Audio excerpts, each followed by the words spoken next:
करते हैं। गुरु परंपरा योग संस्थान में आपका स्वागत है। हम लोग आज हठ प्रदीपिका द्वितीय उपदेश में आठ कुंभक के बारे में पढ़ेंगे। पहले हम लोगों ने नाड़ी शोधन पढ़ा, फिर षटकर्म पढ़ा, फिर कुंभक पढ़ा। मैं इसलिए इस चीज को रिपीट कर रहा हूँ कि द्वितीय उपदेश में यही सीक्वेंस बताया गया, एग्जाम में हो सकता है पूछ ले। पहले नाड़ी शोधन, फिर षटकर्म, फिर अष्टकुंभक। प्राणायाम को ही कुंभक भी कहा जाता है, उसी का अपर लेवल आप सिंपल अभी ये मान कर कुछ। यहाँ देखिए क्या कहा जा रहा है, चूंकि षटकर्म किया तो षटकर्म से कुंभक को जोड़ा जाएगा, तो कहते हैं षटकर्म निर्गत स्थौल्य कफ दोष मलादिक प्राणायामम ततः कुर्याद अनायासेन सिद्ध्यति। षटकर्म के अभ्यास से आपका क्या हुआ, स्थूलता यानी मोटापा और कफ दोष और मल आदि दूर हो गया। षटकर्म से ये चीजें हुई।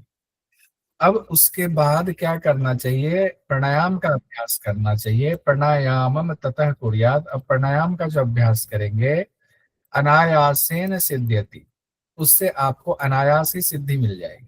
तो देखिए, अचानक से कोई प्राणायाम करे तो फायदा नहीं है। जब तक उनकी मोटापा कम नहीं, जब तक कफ दोष कम नहीं है, तो प्राणायाम फायदा नहीं देगा जिस स्तर का फायदा हम चाहते हैं। जो यहाँ पर तो मोक्ष की प्राप्ति की बात होती है, राजयोग प्राप्ति के, उस संदर्भ में मैं कह रहा हूँ। ऐसा नहीं उसे प्राणायाम तो सबको ही फायदा देता है उस कितना फायदा देता है वो एक अलग चीज है, लेकिन इस संदर्भ में तो अनायासेन सिद्ध्यति, अनायास ही सिद्ध हो जाता है। फिर कहा गया प्राणायामैर एव सर्वे प्रशुष्यन्ति मलाः इति आचार्या नाम तु केषांचित् अन्यत कर्मणा सम्मतम। कि अब जो ऊपर हम लोगों ने षटकर्म पढ़ा, ऊपर हम लोगों ने देखा था कि अगर आपको कफ दोष वगैरह है, मेद की दिक्कत है, तब तो प्राणायाम, तब तो षटकर्म ठीक है। नहीं है, तीनों दोष अगर सम स्थिति में है तो आपको षटकर्म की आवश्यकता नहीं है। उसी बात को यहाँ कनेक्ट कीजिए 38वें नंबर के मंत्र से। आचार्यों का मत ये है कि प्राणायाम से ही तो सारे मल नष्ट हो जाते हैं, तो षटकर्म की आवश्यकता नहीं है। लेकिन यहाँ पर स्वात्मा राम जी कहते हैं सभी का मत नहीं है, कुछ आचार्यों का मत है। ये ग्रंथ कब लिखा गया, 15वीं शताब्दी के आसपास कहा जा रहा है। कुछ लोग कहते हैं 12वीं शताब्दी, कुछ कहते हैं 13वीं शताब्दी। इसका मतलब ये ग्रंथ तो बहुत पहले, उससे बहुत कई सौ साल पहले होगा। तो उस समय जो योग में जाते होंगे वो पहले से ही योग की भावना उनकी रहती होगी, तो उनको जो है प्राणायाम से ही सारी सिद्धियां ऐसे मिल जाती होंगी। उनके अंदर नहीं होगी इतनी स्थूलता, इतना कफ वगैरह नहीं होगा। उस संदर्भ में आचार्यों का ऐसा मत होगा। तो ये कहा गया है प्राणायाम से ही सारे मल नष्ट हो जाते हैं, तो अन्य कर्म की जरूरत नहीं है। अन्य कर्म यहाँ सत्कर्म से माना जाता है। फिर है ब्रह्मादयो अपि त्रिदशाः पवनाभ्यास तत्पराः अभूवन् अनंत अभ्यास तस्माद पवनम अभ्यसेत। यानी ब्रह्म आदि जो देव हैं वो भी पवनाभ्यास करते हैं, यानी प्राणायाम का अभ्यास करते हैं। क्यों करते हैं कि काल के चक्र में वो भी बंधे हुए हैं। ठीक है, हमारी उम्र कम है, लेकिन ब्रह्मा भगवान भी काल के चक्र में फंसे हुए हैं। वो भी अपनी उम्र चाहते हैं लंबी हो, इसीलिए वो भी प्राणायाम का अभ्यास करते हैं। तो ब्रह्मा भगवान की उम्र कितनी है ये अगर आप जानना चाहें तो भगवत गीता में इसके बारे में चर्चा है। एक बार कोशिश कीजिएगा ढूंढने का, या मैंने अपनी पुस्तक में भी इसको डाला हुआ है, तो इसकी चर्चा दिया हुआ है श्रीमद् भगवत गीता। तो देवता लोग भी प्राणायाम का अभ्यास करते हैं। जब देवता करते हैं तो हमें भी करना चाहिए। हमारी तो उम्र ऐसे ही कम है देवताओं के मुकाबले। अब आगे कह रहे हैं स्वात्मा राम जी। स्वात्मा राम जी कौन है, हठ प्रदीपिका के लेखक हैं। यावत बद्धो मरुत देहे यावच चित्तम निराकुलम यावत दृष्टिर्भ्रुवो मध्य तावत कंकुतः। कि जब तक शरीर में वायु निरुद्ध है, मरुत देह कहा गया है, जब तक ये शरीर में मरुत यानी वायु निबद्ध है तब तक कहा गया है, तब तक चित्त शांत है। और वायु अगर चंचल हो गया तो चित्त भी चंचल हो जाएगा। वायु निबद्ध है तो चित्त भी शांत है। यावत दृष्टि भ्रुवो मध्य, जब आपकी दृष्टि भूमध्य पे लगी हुई है, तावत काल भयं कुतः, तब आपको काल का भी भय नहीं है। भूमध्य दृष्टि ऐसे नहीं लग सकती। आप कहें कि अभी मैं लगा लेता हूँ भूमध्य दृष्टि तो क्या हमारा काल का भय खत्म हो जाएगा? नहीं होगा, ये ऐसा इसमें अर्थ नहीं है। भूमध्य दृष्टि तभी स्थिर हो सकती है जब आपकी सांभवी मुद्रा सिद्ध हो, सिद्धासन आपका सिद्ध हो, तभी लग सकता है। अलग अलग तरीके बताए गए हैं, यानी चित्त पूरा स्थिर होने की बात कह रहे हैं। चित्त स्थिर तो वायु स्थिर, तो चित्त स्थिर, चित्त स्थिर तो भूमध्य पर दृष्टि लिख गई, भूमध्य पर दृष्टि लिख गई तो आपको काल का भय नहीं हो सकता है। चीजें एक दूसरे से जुड़ी हुई हैं, तो हम किसी चीज को अलग से सिर्फ निकाल करके पढ़ेंगे तो वो काम नहीं करेगा। फिर आगे कहा गया, विधिवत प्राण संयमैर नारी चक्रे विशोधिते सुषुम्णानाम वदनम वित्वा सुखाद विशति मारुतः। प्राणायाम भी कैसे करना है कि विधि पूर्वक प्राणायाम का अभ्यास करना है। विधि पूर्वक जब प्राणायाम का अभ्यास करेंगे तो नारी चक्रे विशोधिते, नारियों की शुद्धि होगी, चक्रों की शुद्धि होगी, चक्र को आप जान पाएंगे, चक्र का भेदन कर पाएंगे। तब सुषुम्ना वदनम वित्वा, सुषुम्ना का भेदन करके तब क्या होगा, सुख पूर्वक वायु प्रविष्ट होगी। कहाँ प्रविष्ट होगी, सुषुम्ना में प्रविष्ट होगी। सुषुम्ना को राजपथ भी कहा जाता है। अब यहाँ पर एक चीज आगे बात ये कही गई है कि प्राणायाम का अभ्यास करने से क्या होगा, नाड़ियों की शुद्धि, चक्रों की शुद्धि, नाड़ी चक्रों की शुद्धि। चक्र तभी जो है विशोधित होगा, शुद्धि होगी जब सुषुम्ना में प्राण प्रवाहित होगा। सुषुम्ना में प्राण तब प्रवाहित होगा जब सुषुम्ना का भेदन होगा। सुषुम्ना का भेदन तब होगा जब कुंडलिनी का जागरण। कुंडलिनी जागरण बिना सुषुम्ना का भेदन नहीं होगा। जब तक कुंडलिनी नहीं जगेगी तब तक प्राण वायु सुषुम्ना में जा ही नहीं सकता। सीधा और सिंपल है, इसमें कोई जो है किंतु परंतु नहीं है, सीधा और सपाट है। जब तक सुषुम्ना में प्राण नहीं गया तब तक आप ये नहीं कह सकते कि हमारे प्राण को निबद्ध कर लिया। कितना ही अच्छा आपका प्राणायाम का अभ्यास आप करते हो रोज। ये प्राणायाम तो बाहर अंदर बाहर अंदर बाहर जा रहा है, थोड़ा बहुत फायदा देगा, मन को थोड़ा शांत करेगा। सुषुम्ना का जागरण, सुषुम्ना में प्राण नहीं जाएगा। जब सुषुम्ना में प्राण गया तब आपने बद्ध किया, तो जो कहते हैं ना प्राण जब तक बद्ध है, तो सुषुम्ना में बद्ध करने की बात आती है, इसीलिए ऐसा कहा गया है। मारुते मध्य संचारे मनः स्थैर्यं प्रजायते यो मनः सुस्त्री भावः शैवावस्था मनोन्मनि। अब प्राण वायु जब सुषुम्ना में प्रवेश करता है, मध्य संचारे मतलब मध्य का यहाँ तात्पर्य लगाया गया है सुषुम्ना से। तो मारुत जब मध्य में संचार करता है, जाता है, सुषुम्ना में जाता है, तब मन स्थिर हो जाता है। मन क्या हो जाता है, स्थिर हो जाता है। अब प्राण वायु क्यों मन स्थिर हो जाता है, क्योंकि पहले ही कहा गया है चले बाते चलम चित्त निश्चले निश्चलम भवे। तो अब प्राण वायु सुषुम्ना में ले गए तो प्राण वायु कंट्रोल किया तब ले गए ना, तो प्राण वायु को निश्चल कर लिया तो चित्त भी निश्चल होगा। तो उसी को दूसरे शब्द में कहा गया मनः स्थैर्यं प्रजायते। सुषुम्ना में प्राण वायु गया तो मन भी स्थिरता को प्राप्त। यो मनः सुस्थिर भाव, इस तरीके से जो मन का ये सुस्थिर भाव है, इसी को कहा गया है शैव्यावस्था मनो उन्मनी। यही मनो उन्मनी।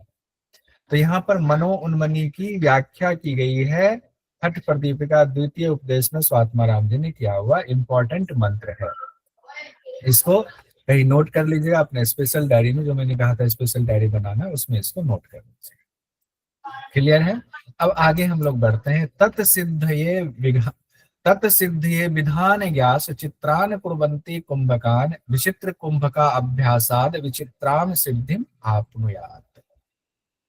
अब जानकार लोग क्या कहते हैं, सिद्ध ये विधान ज्ञास, जानकार लोग क्या कहते हैं, उन्मनी अवस्था की जो प्राप्ति है वो कैसे होगी, तो वो होगी विविध प्रकार के विधान ज्ञास चित्रान कुर्वन्ति कुंभकान। विविध प्रकार के चित्रान मतलब कि मुद्राओं के अभ्यास से, कुंभक के अभ्यास से तब आपको सिद्धि की प्राप्ति होगी, विचित्र सिद्धि की प्राप्ति होगी। और वो सिद्धि क्या है, कुंभक का अभ्यास करेंगे तो सुषुम्ना में प्राण प्रवाहित होगा। जैसे जैसे आपका चित्त स्थिर होता जाता है वैसे वैसे सिद्धियां प्राप्त होती जाती। समंदर में कोई मोती रखा हुआ है तब तक नजर नहीं आएगा जब तक समंदर की लहरें खूब तेज चल रही है। कब पता चलता है, जब झील में पता चलता है, जब झील शांत होती है तो एक एक पत्थर पता चलता है। हमारी कितनी शक्ति है, जब तक मन स्थिर अस्थिर है, जब तक मन चंचल है, पता नहीं चलता है। अब आगे देखिए कुंभक के भेद की चर्चा। अब अष्ट कुंभक, अब यहाँ कुंभक से पहले विशेषता बता दी गई, प्राणायाम क्यों करना है, सुषुम्ना नाड़ी को एकदम उस प्राण को ले जाना। तो यहाँ पर कह रहे हैं अष्ट कुंभक हठ प्रदीपिका में, यह सीक्वेंस, ये मंत्र आपको याद हो। सूर्य भेदनम उज्जाई शीतकारी शीतली तथा भस्त्रिका भ्रामरी मूर्छा प्लावनी अष्ट कुंभका। सूर्य भेदन, उज्जयी, शीतकारी, शीतली, भस्त्रिका, भ्रामरी, मूर्छा और प्लावनी, ये 8 कुंभक हैं। इसको सीक्वेंस में हमें याद करना है। तो एक पहला ऐसे याद रख लीजिए, भगवान सूर्य हैं, उन्हीं से पूरी सृष्टि की रचना, और सृष्टि के केंद्र में वही है, भगवान सूर्य ही है। भगवान सूर्य भी ब्रह्म स्वरूप ही है। ब्रह्म ने उनको जिम्मेदारी जो दी हुई है, उस जिम्मेदारी को वो निभा रहे हैं हमारे लिए, तो वही सब कुछ है। ऐसे देवता हैं जो स्पष्ट दिखते हैं। तो सूर्य भेदी है, तो केंद्र में है, तो पहला नाम वहीं से शुरू करेंगे। और भगवान सूर्य क्या कर रहे हैं, उनके पास से एक आवाज निकल रही है, जो हम लोगों ने अपनी सदों में भी पढ़ा हुआ, ओम का जाप करते रहते हैं भगवान सूर्य। ओम के जाप की ध्वनि निकलती रहती है, आप सुनोगे लगे ऐसे उज्जयी प्राणायाम वाली ध्वनि होते, वैसे ध्वनि निकल रही है। तो भगवान सूर्य की जो ध्वनि निकल रही है, उसको मान के चलिए उज्जयी है, बस एक निमोनिक टाइप में आपका ऐसे बनता चला जाएगा। भगवान सूर्य बहुत गर्म रहते हैं, अब उनसे इतनी गर्मी उनमें होती है कि अग्नि का स्रोत वही है, तो उनको थोड़ी ठंडक की भी कभी जरूरत होती है, तो चलो उन्होंने शीतकारी और शीतली प्राणायाम कर लिया, शीतकारी और शीतली प्राणायाम कर लिया। उज्जयी आवाज तो निकाल ही रहे थे, तो थोड़ा शीतकारी शीतली कर लिया, शीतकारी शीतली किया तो फिर थोड़े ठंडे हो गए। फिर मन हुआ चलो थोड़ा भस्त्रिका करके अपनी गर्मी को पुनः प्राप्त किया जाए, तो शीतली शीतकारी क्या करता है, ठंडक प्रदान करता है। भस्त्रिका क्या करता है, गर्मी प्रदान करता है। उज्जयी से क्या होता है, ऐसे जानना चाहिए, उज्जयी सम अवस्था में रहता है। उज्जयी ना गर्मी ना ठंडक वाला, सम अवस्था वाला है। फिर भस्त्रिका आपका गया, भस्त्रिका से उनको और गर्मी हो गई, फिर भ्रामरी करने लगे कि थोड़ा सा भ्रामरी करके इसको नॉर्मल किया जाए, तो वो मूर्छित हो गए। तो भस्त्रिका भ्रामरी मूर्छा, मूर्छित हो गए तो क्या होगा, मूर्छित होने के बाद कोई गिर जाते हैं, गिर गए कहाँ, समंदर में तैरने लगे, यानी जल पे तैरने लगे, प्लावित होने लगे, तो प्लावनी हो गया। बस एक निमोनिक है, इसका कोई आध्यात्मिक अर्थ मत लगाइएगा, बस ऐसे ही निमोनिक। आपको कोई और निमोनिक याद है तो कोई और निमोनिक से बना लीजिए, डायरेक्ट याद है तो डायरेक्ट बहुत बढ़िया है। सूर्यवेदी, उज्जयी, शीतकारी शीतली, भस्त्रिका भ्रामरी, मूर्छा और प्लावनी, ये आपके अष्ट कुंभक सीक्वेंस में आपको याद होना ही चाहिए। कई लोगों ने पहले बताया था सु सीसी भभामुख, ये आप ही में से किन्हीं का दिया हुआ है, सु सीसी भभामुख। अब लेकिन उसके लिए पूरा नाम जो है अच्छे से याद होना चाहिए। अब ये भी बहुत इंपॉर्टेंट मंत्र है, यहाँ से भी क्वेश्चन यूजीसी नेट में पूछा जाता है। मंत्र है 45वां और 46वां, देख लीजिए, इसको लेकर के कोई बात कर लेते हैं, फिर आएंगे, ठीक है। पूर्वकांते तो कर्तव्यो बंधो जालंधरा विद है, कुंभकांते रेचक आदो कर्तव्यस्तु उद्यान का है। पूर्वकांते, अब पहली लाइन तो बहुत सिंपल है, उसमें सिर्फ आपको लाइन ही जो है थोड़ा लगेगा संस्कृत का है, जिनकी संस्कृत अच्छी नहीं लगेगा भारी भरकम, अर्थ बहुत आसान है। पूरक के अंत में जालंधर बंद करना चाहिए। पूरकांते तू कर्तव्य, पूरक का अंत हो गया तो आप कर्तव्य पूर्वक बंधो जालंधरा विदा, जालंधर बंद लगा लीजिए, सब लोग करते हैं। पूरक करने के बाद जालंधर बंद लगाते हैं ना सब लोग, मान लिया पूरक किया, जालंधर बंद लगाया। इसी बात को संस्कृत में ऐसे लिखा गया है, पूर्वकांते तू कर्तव्य बंधरो जालंधरा विदा। अब एग्जाम में आ जाएगा पूर्वकांते, पूर्वकांते के बाद क्या आएगा, तो पूर्वकांते के बाद जालंधर बंद आएगा। अब यहाँ जो दो शब्द और दिया हुआ है, ये भी बहुत सिंपल है, लेकिन शब्द की वजह से लगता है भारी भरकम है। कुंभकांते रेचक आदो, कुंभक के अंत में और रेचक के शुरू में उद्यान बंद लगाना है।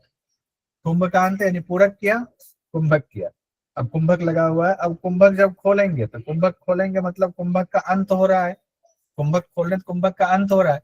कुंभक के अंत के बाद हम क्या करते हैं, रेचक शुरू करते हैं, वायु बाहर निकालेंगे। कहा गया कुंभक का अंत होते ही, रेचक शुरू होते ही कर्तव्यस्त उद्यान का उद्यान बंद लगाइए। कितनी सिंपल बात, बात सिंपल है, लेकिन ये मंत्र की वजह से आपको लगता है, चूंकि हम लोग बचपन से संस्कृत जो नहीं पढ़ते उनको दिक्कत होती है, नहीं तो बहुत सिंपल है, यही करते हैं, वही बात यहाँ कही गई। लेकिन परीक्षा में यही पूछ दिया जाता है, पूर्वकांते के बाद कौन सा बंद लगाना है, कुंभकांते रेचक आदव के बाद कौन सा बंद लगाना है। अगर इसका अर्थ समझ में आ गया आज, तो आगे ये सवाल कभी गलत नहीं है।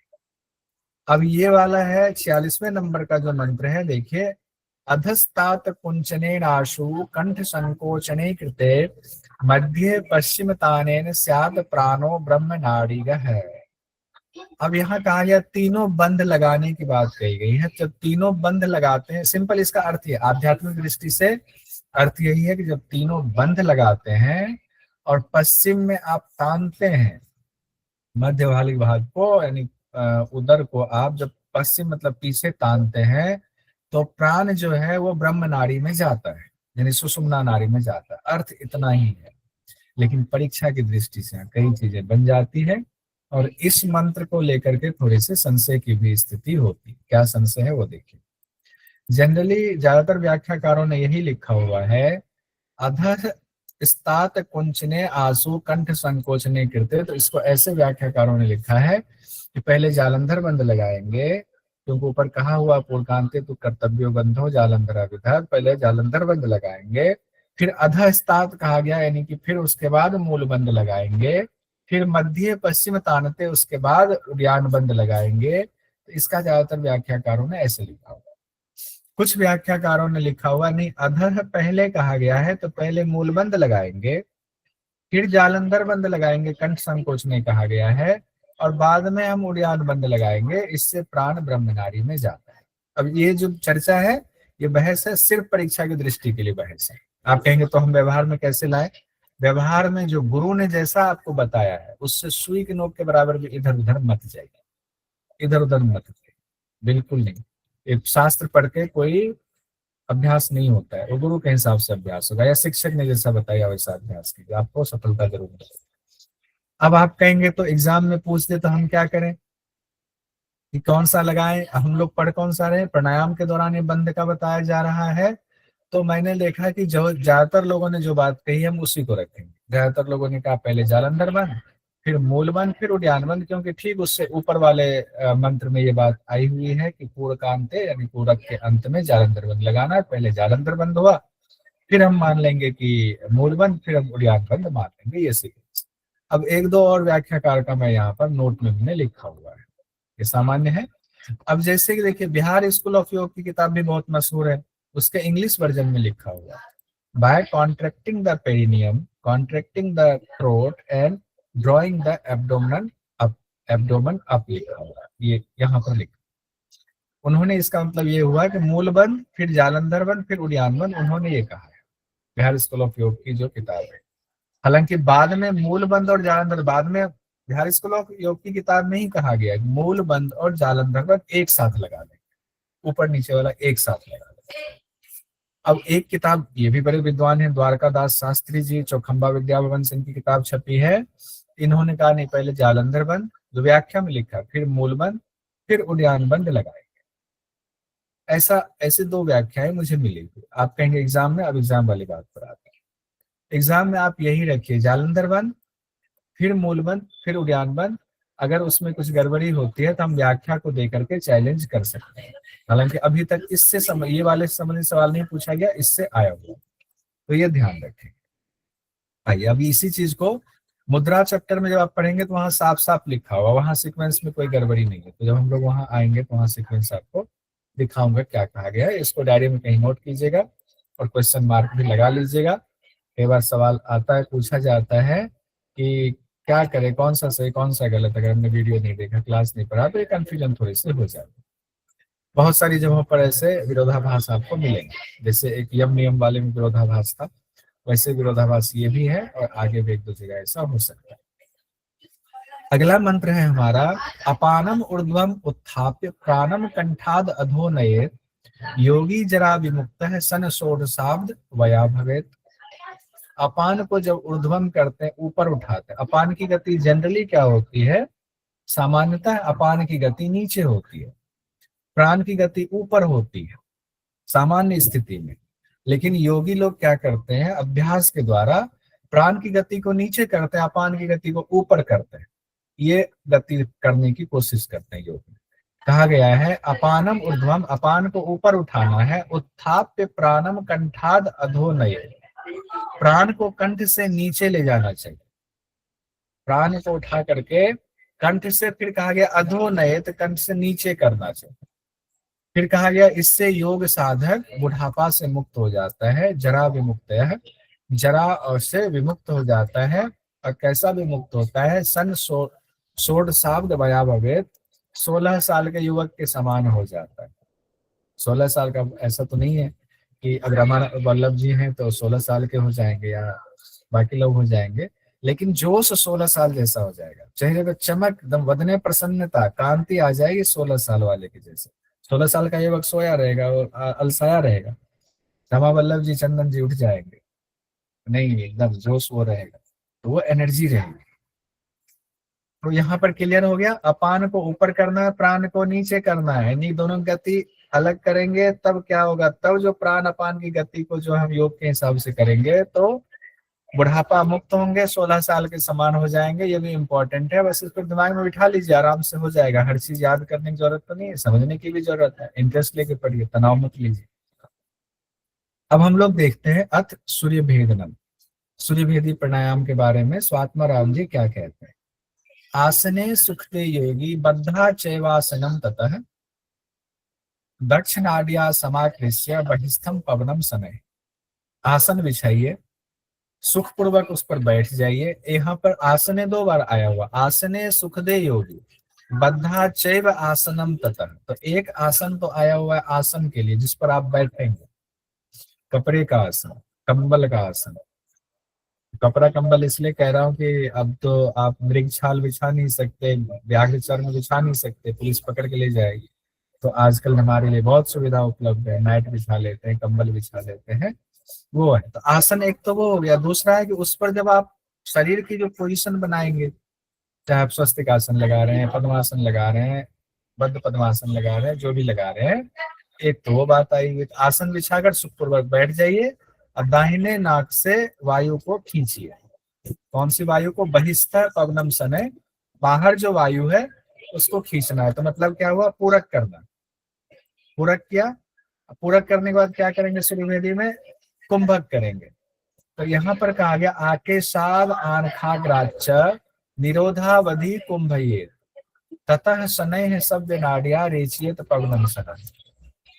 अब कुंभक करेंगे, किससे हमने खींचा था, कौन सी नारी से हमने पूरक किया था, एक बार वैसे से बोल दीजिए, पूरक कौन सी नारी से किया सूर्यवेदी में, दाहिने। दाहिने से किया, ठीक है। अब उसके बाद कुंभक लगा रहे हैं, कुंभक जब लगा रहे हैं कब तक कुंभक लगाना है, ये बात कही गई है, कहा गया जब तक केस के अग्रभाग से आके साध, जब तक केस के अग्रभाग से आनखाग्राच पैर के नाखून तक वायु का निरोध ना हो जाए। अब वायु कैसे निरोध करेंगे, ये टॉप की स्थिति बताई गई है, शुरुआत में तो ऐसा कोई कर नहीं सकता है, जो उत्तम साधक होगा। तो यहाँ पर जो अभ्यास लिखा हुआ है वो फाइनल स्टेज का अभ्यास लिखा हुआ, शुरुआती अभ्यास नहीं लिखा। तो जब तक आपके केस के अग्रभाग, पैर के नाखून तक वायु का निरोध ना हो जाए तब तक कुंभक करेंगे, और फिर जब कुंभक हो जाए, इनका निरोध कर ले वायु का अच्छे से, ततः शनै सभ्य नाड़िया, फिर बाई नासिका से रेचक कर देंगे। कैसे करेंगे, धीरे धीरे रेचक कर देंगे, धीरे धीरे पूरक, धीरे धीरे रेचक, ये सब आया हुआ है। तो सूर्यभेदी प्राणायाम हम लोग ऐसे ही करते हैं जनरली, भले ही इतनी देर तक अपनी क्षमता अनुसार रुकते हैं, तो क्षमता अनुसार ही रुक करके करना है, बाकी गुरु के हिसाब से, गुरु जैसा बताए वैसा करेंगे। राइट नोस्ट्रल से फर्स्ट स्टेप है, हम लोगों ने लिया, और यहाँ हमने लिखा हुआ यथासंभव कुंभक। हालांकि शास्त्र में जो लिखा है प्रदीपिका के अनुसार, अगर हट प्रदीपिका के अनुसार पूछा जाएगा तो आप वही लिखिएगा कि केस के अग्रभाग और पैर के अंगूठे तक जब तक वायु का निरोध ना हो जाए तब तक कुंभक करना है, और फिर लेफ्ट नोस्ट्रल से रेचक कर देना है। लाभ क्या बताएगा, लाभ पूरा पूरा आपको याद रखना पड़ेगा, लाभ पूरा ही याद रखना पड़ेगा, ये इंपॉर्टेंट है यूजीसी नेट के लिए। कपाल शोधनम वात दोष, कपाल शोधनम वात दोष घनम कृमि दोष हृत पुनर इदम कार्यम सूर्य भेदनम उत्तमम। कपाल शोधन होता है, अब इतनी देर तक कुंभक लगाएंगे जितना बताया जा रहा है, तो कपाल शोधन हो जाएगा पूरा, इससे सूर्य भेदी से कपाल शोधन हो जाएगा। वात दोष ये बहुत पूछा जाता है, ये वाला ज्यादा पूछा जाता है, वात दोष दूर होता है और कृमि दोष दूर होता है। पेट में कीड़े हो जाते हैं ना, तो पेट में कीड़े खासकर बच्चों को ज्यादा होता है, तो ये अभी में से किसी ने बताया था कि इसका सर निमोनिक रख लेते हैं, कवक, कवक रख लेते हैं, नाम अभी मुझे याद नहीं रहा, किन्होंने बताया। कवक, कपाल वात कृमि कवक, हमने कहा बढ़िया है, कवक मुझे याद ही हो गया, कवक। तो कपाल, वात दोष और कृमि दोष। कपाल शोधन हो गया, वात दोष दूर होगा और कृमि दोष दूर होगा। ये 3 बातें कही गई हैं सूर्यभेदी प्राणायाम के लिए। अब ये देखिए एग्जाम में क्वेश्चन पूछा गया, सूर्यभेदी प्राणायाम के लाभ हैं, कपाल शोधन, कपनाश, जठराग्नि प्रदीप्त, कृमि दोष को दूर करता है, सृष्टि संहार की क्षमता। तो कपाल शोधन हो जाएगा, कृमि दोष हो जाएगा।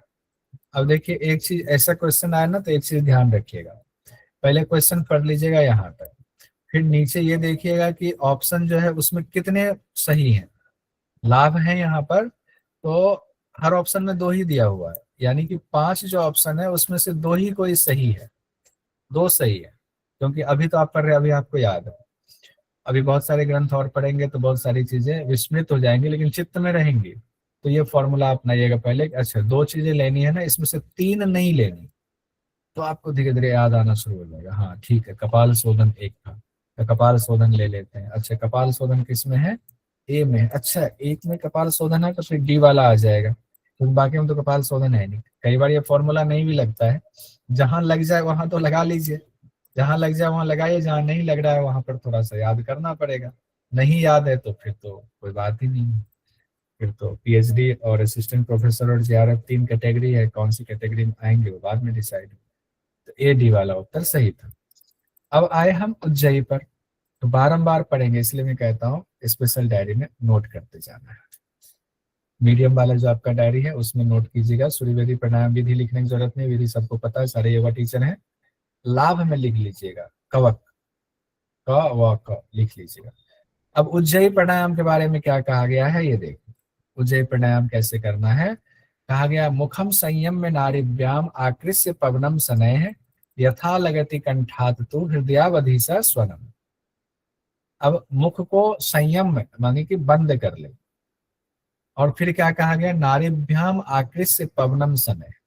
नारिभ्याम शब्द यहाँ दोनों नासिका के आया, इरा पिंगला दोनों के लिए आया हुआ है। नासिक नारिभ्याम, दोनों नासिका से क्या कह रहे हैं, धीरे धीरे, शनैः शब्द कर रहे हैं, आकृष्य मतलब खींचना, पवन को खींचेंगे। और खींचते समय किस बात का ध्यान रखेंगे, ऐसा खींचेंगे कि कंठ में और हृदय में उसका असर महसूस हो, जैसे वहां से एकदम स्पर्श करते हुए वायु जा रही है।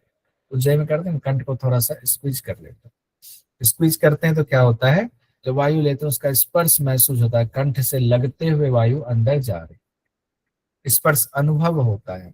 सामान्य श्वसन में अनुभव नहीं होता लेकिन इसमें अनुभव होगा। फिर क्या कहा गया, पूर्वत कुंभयेत प्राणम रेचेत इडियाततः श्लेष में दोष हरम कंठे देहा नल विवर्धनम नारी जलोदरा धातु गत दोष विनाशनम गच्छता तिष्ठता कार्यम उज्जाय आख्यम तो कुंभतम।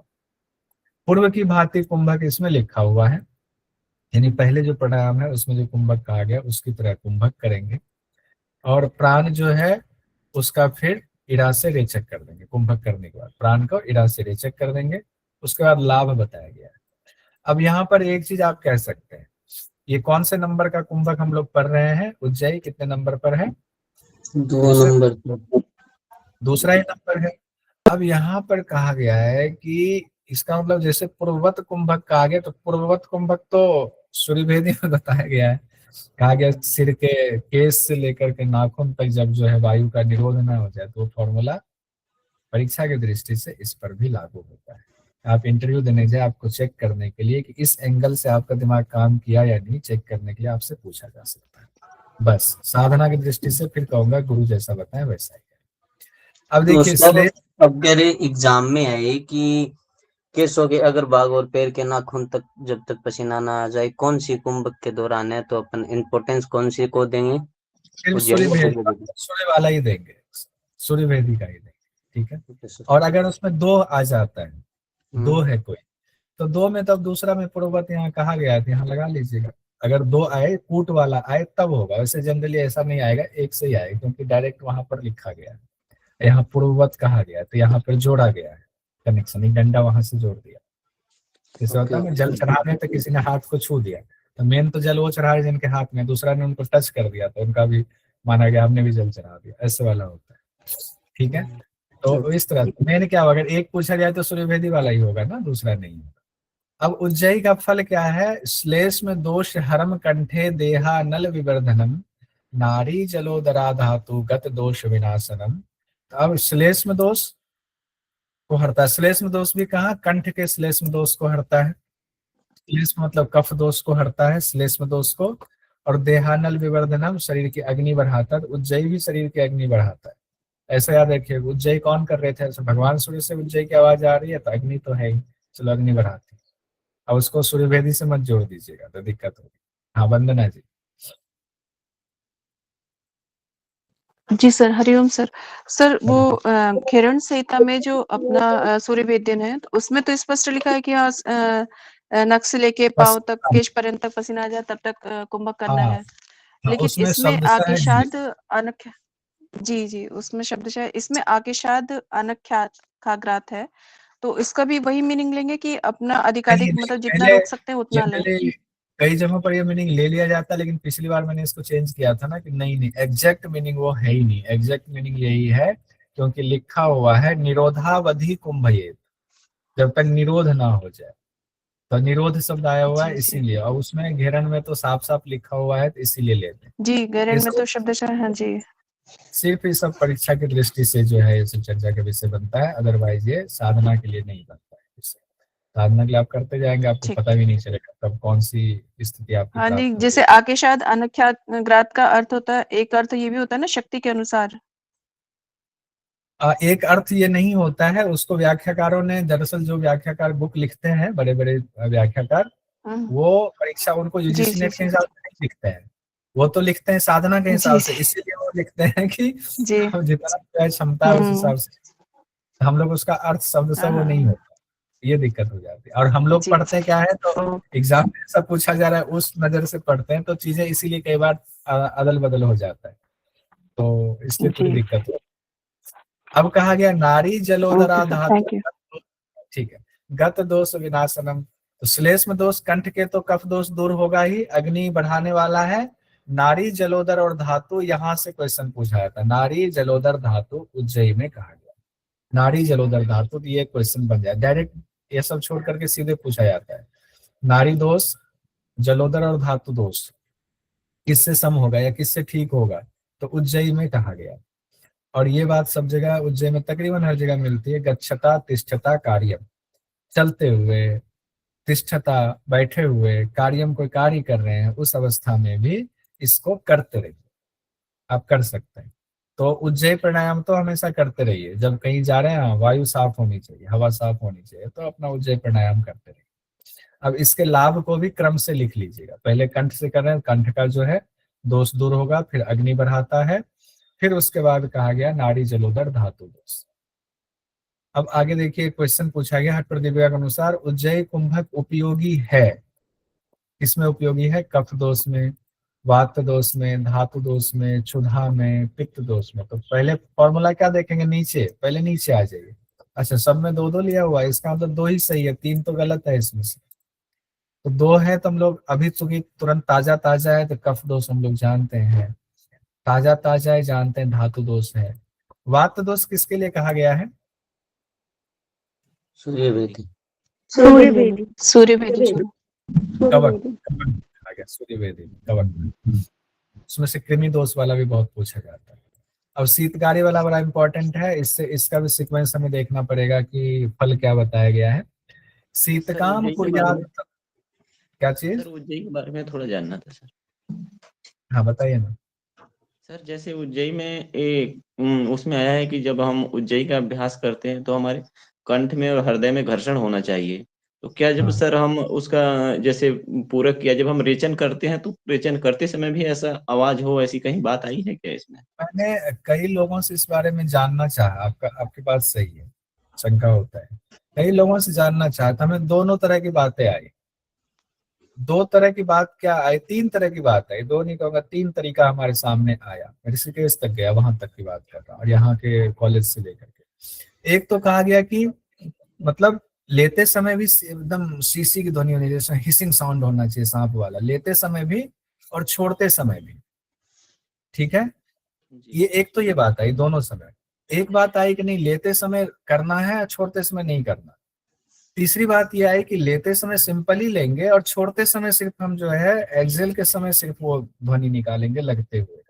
लेकिन यहाँ पर कहा गया है सिर्फ लेते समय की बात की गई है यहाँ पर घेरन संहिता में, सॉरी हठ प्रदीपिका में।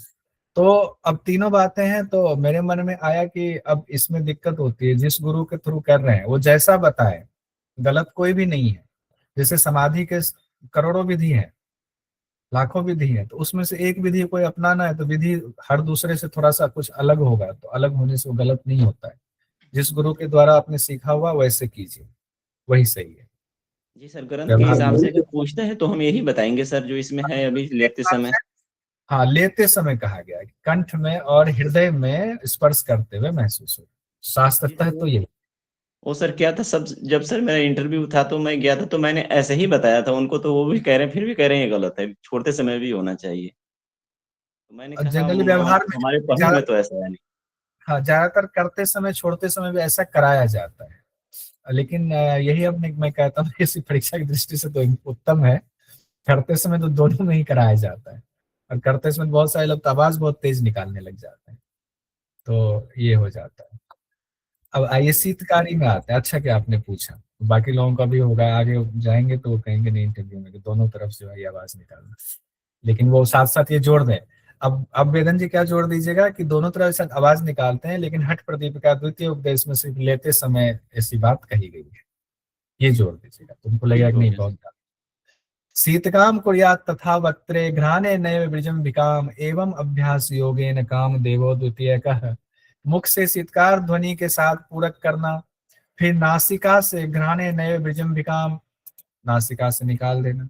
मुख से शीतकार ध्वनि के साथ पूरक करना है, नासिका से निकाल देना है। शीतकारी में यही कहा, एक शीतली होता है, एक शीतकारी होता है।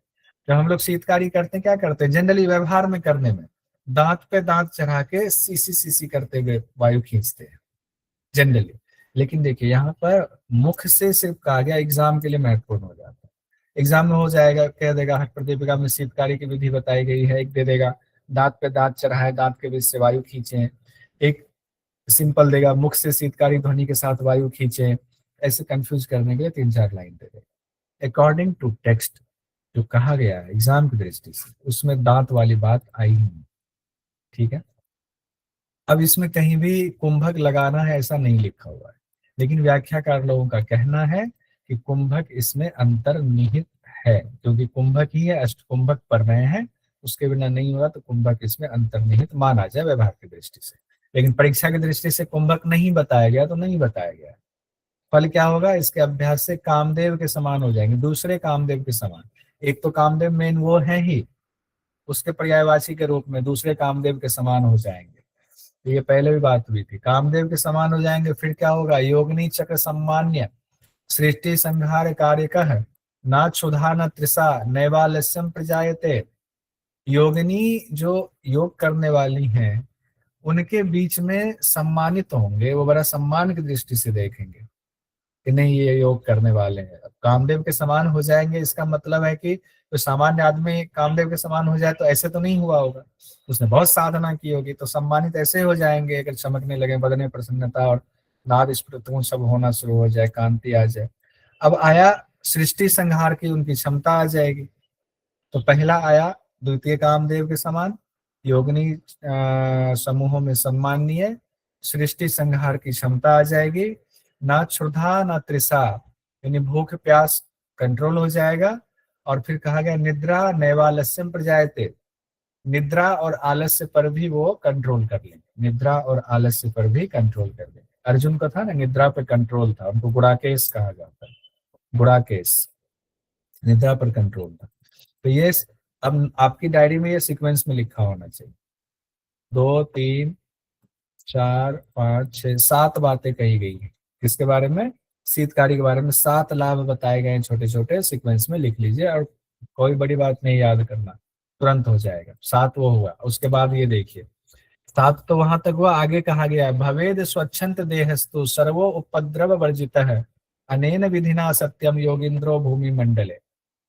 वो साधक जो है पूरे शरीर पर उनका नियंत्रण हो जाता है, स्वच्छंद देहस्तु सर्वो उपद्रव वर्जितः, सारे उपद्रव खत्म हो जाते हैं। उपद्रव शरीर में बहुत सारे उपद्रव होते हैं, कभी गैस बन जाती है, कभी थकान होने लगती है, कभी पाचन खराब हो जाता है, तो शरीर पर नियंत्रण होगा, सारे शरीर में जो उपद्रव होते हैं सारे उपद्रव शांत हो जाएंगे। इतना ही नहीं, वो भूमि मंडल पर विख्यात योगी हो जाएगा, एकदम कंट्रोल्ड योगी हो जाए। ऐसा है कि उनको कोई दिक्कत नहीं है, सब आएंगे उनसे पूछने, हमें भी गुरु दीक्षा दे दीजिए। अगला है चौथे नंबर पर पहुंचते हैं। पहला हमने पढ़ा सूर्यभेदी, दूसरा उज्जयी, तीसरा शीतकारी, चौथा शीतली। शीतली में कहा गया जिह्वया वायुम आकृष्य पूर्ववत कुंभ साधनम, इसमें पूर्ववत कहा गया है। पूर्ववत कुंभ साधनम शनकैर घ्राण रंध्राभ्याम रेचियेत पवनम सुधी। जिह्वा से अंदर खींचने की बात इसमें आई हुई, इसमें यह नहीं कहा गया है कि जिह्वा को मोड़ेंगे कि नहीं मोड़ेंगे। छोटी छोटी बातें भी परीक्षा में महत्वपूर्ण हो जाती है। तो जिह्वा से वायु खींचना है, पूर्व की भांति कुंभक लगाना है, और धीरे धीरे फिर क्या करना है, वायु को बाहर निकाल देना है। रंध्राभ्याम दोनों नासिका से निकालना, रंध्राभ्याम है तो दोनों नासिका से निकाल देना है, ये बात कही गई है। अब हम आगे बढ़ते हैं। हाँ उदित जी पूछ लीजिए क्या करते हैं। सर इसमें भी वही कहा गया है कि पूर्व की तरह कुंभक करें, तो वो उज्जयी सूर्यवेदी वाला ही लेना। अब कहा गया है तो वैसे ही माना जाए, क्योंकि अलग से तो कुंभक की कोई और विधि बताई नहीं गई है, इसीलिए तो व्याख्याकारों ने लिखा है यथाशक्ति करें। सिर्फ परीक्षा की दृष्टि से ये है, इसी एंगल से इसको जीवन में मत उतारिएगा, नहीं तो गड़बड़ हो जाएगा। ठीक है, सिर्फ परीक्षा की दृष्टि से और अपना तर्क में तो कुंभक वगैरह बताई नहीं। हाँ, तो सिर्फ परीक्षा की दृष्टि से और सिर्फ शास्त्रगत जब बात करें तो अरंग नहीं भिड़ंग नहीं कहेंगे, हाँ ऐसा कहा है लेकिन व्यवहार में तो हम ऐसे ही करते हैं। ठीक है, और गुरु जैसा बताए वैसा करे, बस इतना कह के सरेंडर। आगे फल में क्या कहा गया है, शीतली के फल में, शीतली में एक चीज आ जाती है, विष का प्रभाव खत्म होता है। तो देखिए, गुल्म प्लीहादिकान रोगान ज्वरम पित्तम क्षुधाम त्रिसाम विषानी शीतली राम कुंभिकेयम निहंती ही। गुल्म रोग, प्लीहा आदि रोग, ज्वर, पित्त, क्षुधा त्रिसा। क्षुधा त्रिसा इसमें भी है, क्षुधा त्रिसा आपके शीतकारी में भी था। और नीचे जाएंगे तो आपको अगले चैप्टर में, अगले उपदेश में खेचरी में भी क्षुधा त्रिसा आएगा। तो ये एक अलग क्वेश्चन बन जाता है। तो भूख प्यास पर कंट्रोल कौन कौन से अभ्यास से होता है, शीतकारी से, शीतली से और खेचरी से, तीनों एक क्वेश्चन पूछा गया हुआ है, इसलिए कह रहा हूँ। अब यहाँ हम लोग पढ़ रहे हैं शीतली, तो गुल्म रोग दूर होगा, प्लीहा आदि के रोग दूर होंगे, ज्वर खत्म होगा, पित्त रोग दूर होगा, क्षुधा त्रिसा दूर होगी। ये सीक्वेंस माना चाहिए। गुल्म मतलब वायु गोला बनना, प्लीहा आदि, प्लीहा स्प्लीन में सूजन आ जाता है, सूजन खत्म हो जाएगा। ज्वर यानी बुखार हो गया, पित्त यानी वात पित्त कफ में जो पित्त होता है, पित्त का प्रकोप बढ़ जाता है तो वो भी शांत होगा। भूख प्यास पर भी कंट्रोल होगा। और एक बात जो इम्पोर्टेंट है वो है विषानी शीतली, विष का प्रभाव भी नष्ट होता है। ये भी कहा, विष का प्रभाव भी किससे खत्म होता है, शीतली से या शीतकारी से। तो शीतली से ये ध्यान रखें। अब यहाँ क्वेश्चन पूछा गया था, ज्यादा दूर नहीं है, जून 23 का क्वेश्चन है। हठ प्रदीपिका के अनुसार शीतली प्राणायाम किन में लाभ पहुंचाता है, ज्वर में, कफ में, पित्त में, भूख प्यास में, तंद्रा में। तो एक तो ज्वर हो गया आपका, कफ में कहा गया है क्या, नहीं कहा गया है, पित्त में कहा गया है, भूख प्यास में कहा गया है। अब देखिए नीचे हमने कहा था ये भी देखने के लिए, कितना कितना सब में 3-3 लेना, 3-3 है, तो 3 से ये 2 गलत है। एक तो कफ वाला नहीं होगा, दूसरा तंद्रा वाला नहीं हुआ। क्या हुआ, ए सी और डी, ए सी और डी। तो ए सी डी किसमें है, ए सी डी पहला वाला ही उत्तर है। कोई कंफ्यूजन तो बताइए, कंफ्यूजन हो तो तुरंत बताइए। अगला क्वेश्चन देखिए, हठ प्रदीपिका के अनुसार किसको निष्पादित कर व्यक्ति भूख प्यास आदि से पीड़ित नहीं होता है, शीतकारी, शीतली, विपरीत करनी और खेचरी। दिया हुआ है ना, अभी बात हो रही थी। तो 2 तो हम लोगों ने पढ़ लिया हुआ, पहला और दूसरा पढ़ लिया, सब में 3-3 दिया हुआ है, 3-3 उत्तर है, तो 3 वाला सही हो। एक कोई नहीं है, तभी हमने कहा खेचरी वाला ये है, विपरीत करने में नहीं कहा गया है, तो ए बी डी हो जाएगा। ए बी डी चौथा वाला आप लोग कह रहे हैं, चौथा उत्तर सही है। बढ़िया।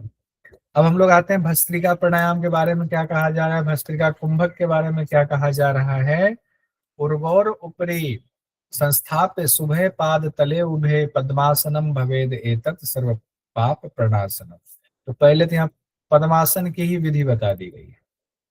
पहले क्या बता दिया गया है, पद्मासन कैसे लगाएं। एक क्वेश्चन ये भी बन जाएगा, पद्मासन की विधि किस कुंभक के दौरान बताई गई है। अब पद्मासन का फल भी बता दिया गया है, ये बताया गया भस्त्रिका के दौरान। तो ये भी स्पेशल डायरी में नोट कीजिए, अभी तक इस तरीके से क्वेश्चन नहीं पूछा गया है, क्या पता पूछ ले, इस तरह से लेवल बढ़ता जा रहा है, क्या पता पूछ ले। तो कहाँ है, भस्त्रिका के दौरान। पद्मासन का क्या लाभ है, सभी पापों का नाश करने वाला। क्या विधि बताई गई है, दोनों एड़ी को दोनों जंघाओं पर अच्छी तरह स्थापित कर लेंगे। ये पद्मासन है, सभी पापों का नाश करता है। और फिर क्या करेंगे, पद्मासन लगा लिया, उसके बाद क्या करना है, सम्यक पद्मासनम बद्धा समग्रीवोदरः सुधि।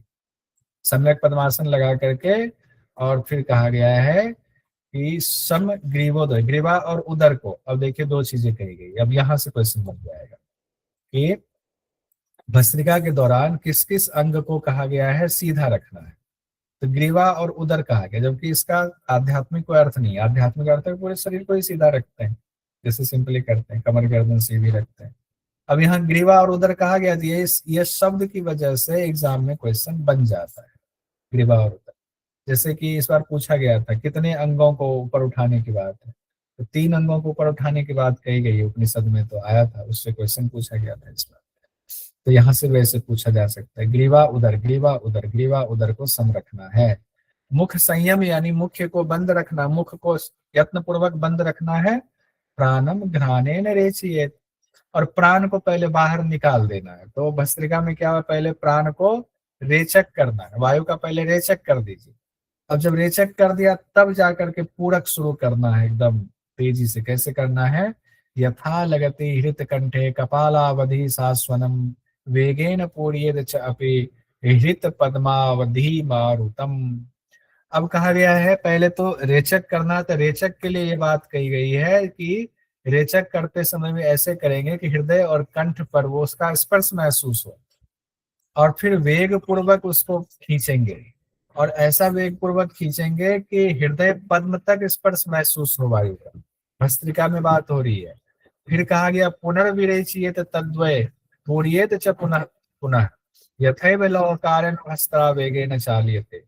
अब बार बार इसी अभ्यास को करेंगे, छोड़ेंगे लेंगे, छोड़ेंगे लेंगे, तेजी से वायु को वेग पूर्वक करेंगे, ऐसा कहा गया है।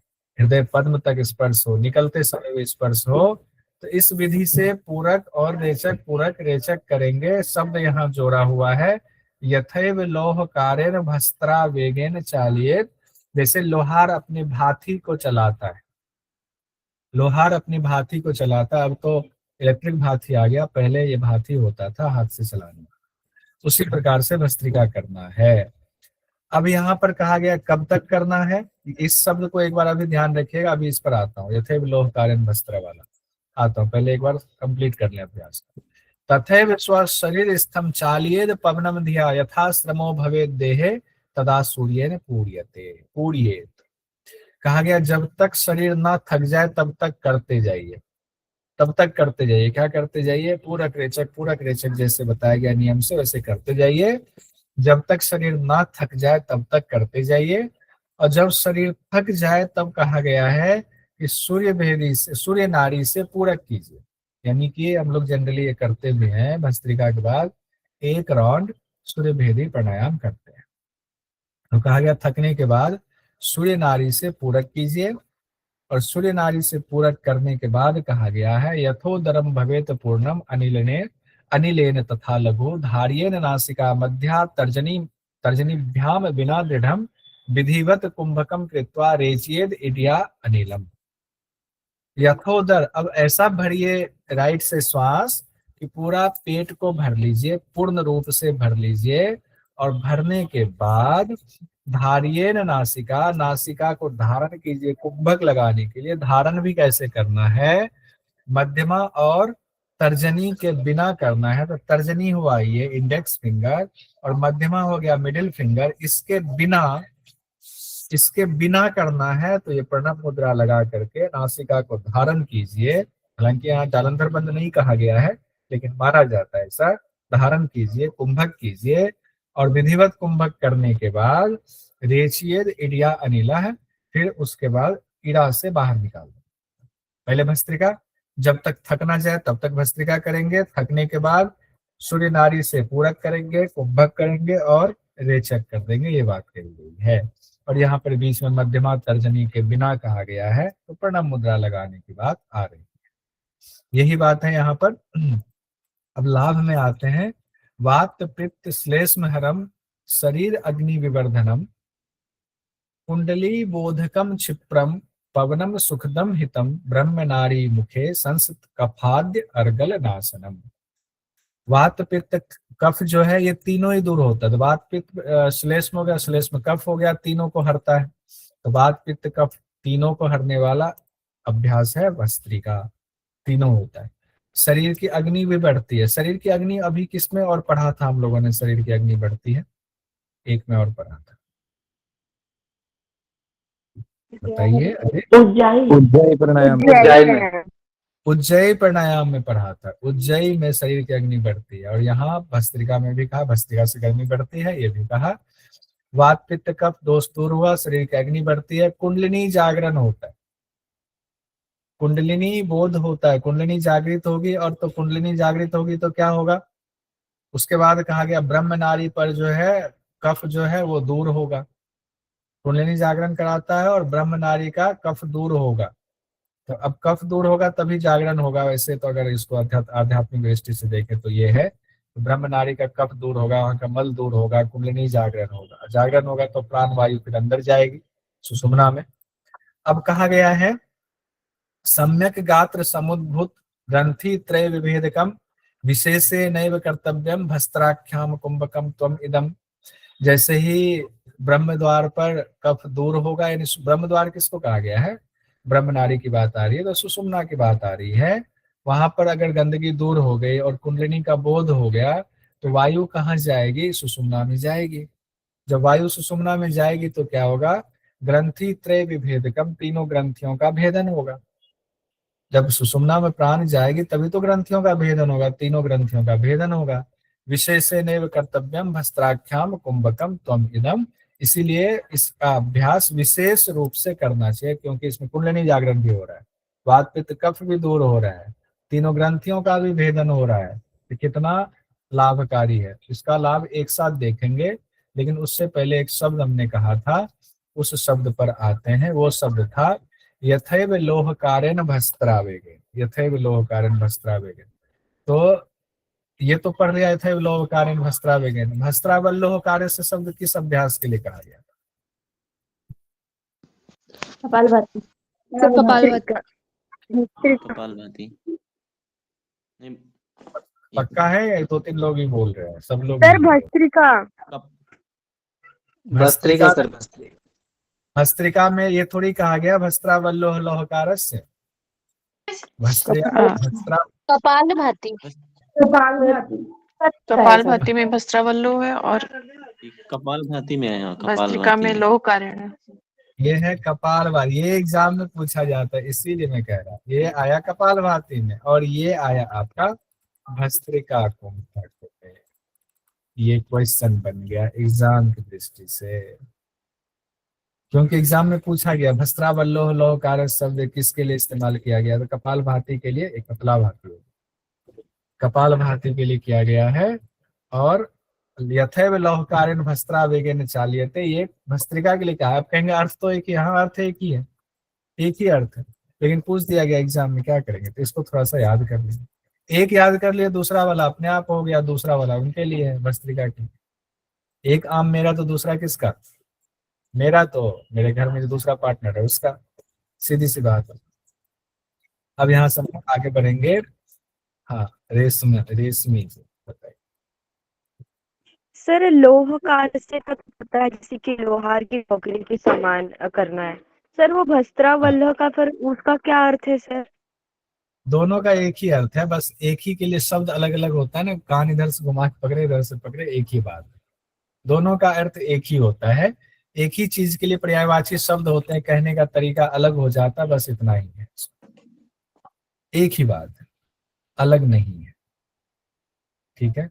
अब इसको एग्जाम में चैलेंज भी किया जा सकता है, चैलेंज करने पर हो सकता है दोनों उत्तर मिल जाए, लेकिन एग्जाम में एक क्वेश्चन आया हुआ था, इसलिए हमने कहा कि आपको सारी चीजें क्लियर होंगी तो कोई दिक्कत नहीं। अब आते हैं भस्त्रिका के लाभ, एक साथ देखते हैं। वात पित्त कफ तीनों दोष दूर हम लोगों ने पढ़ा, शरीर की अग्नि पढ़ा, हितकारी सुखकारी वायु शीघ्र कुंडलिनी जागरण कराती है, और सुषुम्ना यानी ब्रह्म मुख के द्वार पर जमे हुए कफ दूर होते हैं, तीनों ग्रंथियों का भेदन होता है। एक साथ हमारा ये फल हो गया। थोड़ा सा समय और लेता हूं, हम लोग इसको कर ही लेते हैं 8 कुंभक आज, तो ठीक रहेगा। कल इसको संपूर्ण कर लेंगे, कल हमारा कंप्लीट हो जाए। अब हम आते हैं भ्रामरी पर। भ्रामरी में भी 2-3 चीजें ऐसी कही गई हैं जो परीक्षा की दृष्टि से इंपॉर्टेंट हो जाता है। अब यहाँ देखिए 2 भंवरे हैं। अब इसमें एक मेल है एक फीमेल है, एक मेल है एक फीमेल है। मेल फीमेल को यहाँ ऐसा कल्पना कर लीजिए, ये भंवरा है, एक मेल है एक फीमेल। और मेल जो है वो ज्यादा एग्रेसिव होगा, फीमेल जनरली ज्यादा शांत होती है। ये भी 2 गुण ऐसे ध्यान रख लीजिए, जनरली की बात कर रहा हूँ। अब इसमें क्या कहा गया, क्यों ये 2 शब्द हमने कहा गया वेगाद घोषकम पूरकम भृंगनादम भृंगी नादम रेचकम मंदम मंदम, यानी नर भ्रमर की आवाज की तरह जो है वेग पूर्वक पूरक करेंगे। नर भ्रमर होगा वेग पूर्वक पूरक करेंगे, और रेचक करेंगे तो भृंगी नाद की तरह, यानी कि जो फीमेल भमरी है उसके समान, फीमेल भ्रमरा है उसके समान करेंगे। रेचक और मंदम मंदम कहा गया, एक में वेग पूर्वक और एक में है मंदम मंदम। एक भृंग है एक भृंगी है, भृंग और भृंगी। एग्जाम के लिए महत्वपूर्ण ये हो जाता है, क्या पता पूछ ले तो। क्लियर हो गया। और इसमें क्या कहा गया है, फल क्या बताया हुआ है, चित्ते जाता काचिद आनंद लीला, यानी उत्तम साधकों के चित्त में इससे अपूर्व आनंद की लीला होती है इसको करने पर। अगर अभी तो सब लोग इसकी ध्वनि भी नहीं निकाल सकते कि नर भ्रमर की आवाज कैसे होती है, मादा भ्रमर की आवाज कैसे होती है। मैं मोरारजी देसाई में जब योग सीख रहा था तो वहाँ एक मैडम थी, अभी नाम भूल रहा हूँ मैं, मैडम निकाल करके उन्होंने सुनाया था कि देखो भृंग और भृंगी की आवाज अलग अलग होती है, और ऐसा प्रतियोगिता में कहा गया है, और आवाज में निकाल के सुना रहे हो, तो उन्होंने सुनाया था। अब आते हैं 7वें कुंभक पर, अथ मूर्छा। मूर्छा में कहा गया पूर्णकांते गाढ़ तरंग बद्ध्वा जालंधरम शनैः रेचयेन मूर्छाख्येयम मनोमूर्छा सुख प्रदा। अब यहाँ पूर्णकांते पूरक करने के बाद जालंधर बंद लगाना, ये ऊपर भी आया हुआ था, यहाँ भी आया हुआ है। और फिर कहा गया है जालंधर बंद उठाए बिना कह रहे हैं रेचयेन रेचक करना है, जालंधर बंद लगाए हुए ही रेचक करना है धीरे धीरे। इससे क्या होता है, मूर्छा की मनोमूर्छा की स्थिति प्राप्त होती है। जब एकदम गाढ़ तर जो है आप श्वास लेने के बाद पूरक करने के बाद आप लगा लेंगे जालंधर बंद, फिर रेचक करेंगे, तो कहा गया है इससे मनोमूर्छा की स्थिति होती है। मन मूर्छित होना मतलब मन विषयों में नहीं जाता, अब मूर्छित होकर गिर नहीं जाएंगे। मन मूर्छित होगा, चित्त मूर्छित होगा, विषयों में नहीं जाएगा। और ये कहा गया सुख प्रदाय शब्द आया हुआ है, यानी ये सुख प्रदान करने वाले, सुख प्रदान शब्द आया। अब इसकी विधि, वैसे तो कोई भी अभ्यास ऐसा नहीं जिसकी विधि कंप्लीट बताई गई है, सब में कुछ न कुछ मिसिंग लगता है, इसलिए गुरु की महत्ता हो जाती है। अब देखिए हठ प्रतियोगिता में पूरक के अंत में कौन सा बंद लगाने के लिए कहा गया है, ये तो कई बार पढ़ लिया आप लोगों ने। सिंपल है, पूरक के बाद कौन सा बंद लगाते हैं, पहला बंद जालंधर बंद लगाते हैं। क्लियर है। अभी हमने कहा था ना कि बहुत आसान है, और क्वेश्चन भी कई बार ऐसे आसान पूछा जाता है।